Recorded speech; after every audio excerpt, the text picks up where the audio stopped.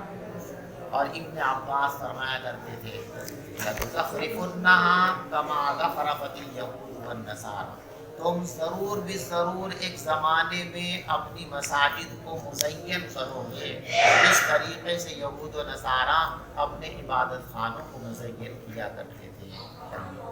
به قال حدثنا علي بن عبد الله قال حدثنا يعقوب بن ابراهيم قال حدثنا ابي عن صالح بن كيسان قال حدثنا نافع عن عبد الله بن عمر اخبره ان المسجد كان على عهد رسول الله صلى الله عليه وسلم مبنيا باللبن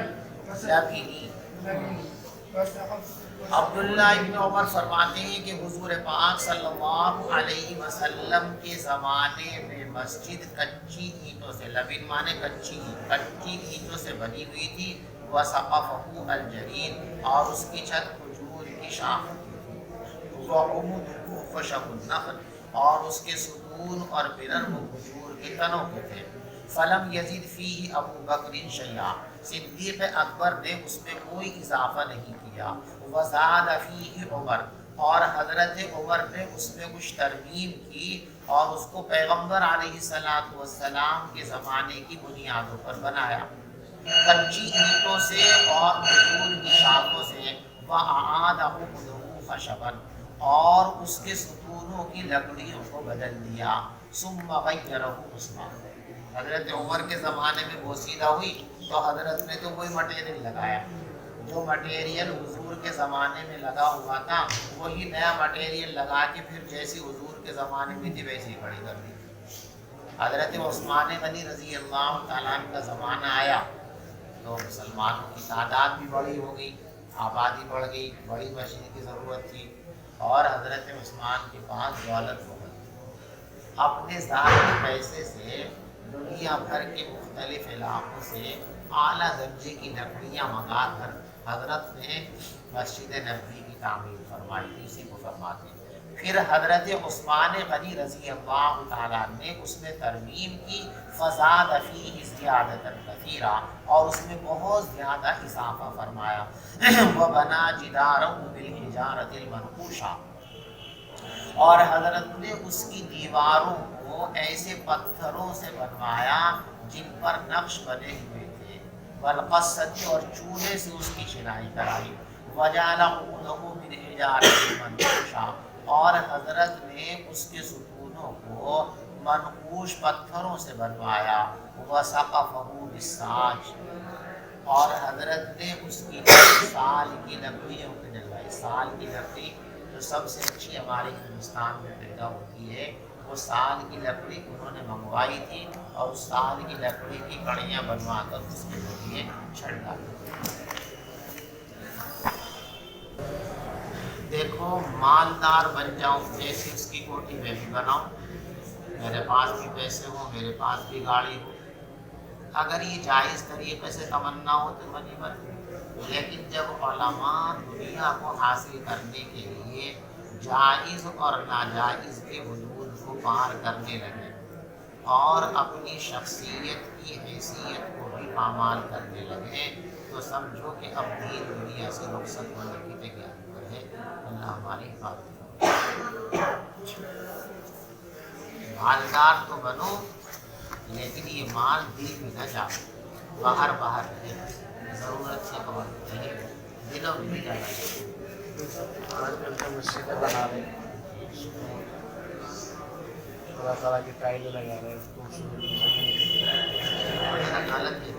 وہ یہ کہتے ہیں مکہ مدینہ اتنا خوبصورت بنا رہے ہیں۔ مکہ مدینے کی مسجد حضور نے تھوڑے بنائے نہ صحابہ نے بنائے، تمہارے جیسے یہ تو رونا ہے۔ ہم کہہ رہے ہیں مکہ کا مکہ ہمارا آئیڈیل نہیں ہے، ہمارا آئیڈیل پیغمبر علیہ السلام کی مبارک زندگی اور صحابہ کرام کی مبارک زندگی۔ عرب کے لوگ تو وہ بھی ہمارے جیسے ماحول ہے، وہ کہاں سے آئیڈیل ہو جائے گا؟ ان پہ بھی پیسہ آ رہا تو وہ بھی لگا رہے، آپ پہ پیسہ آ رہا آپ بھی لگا رہے۔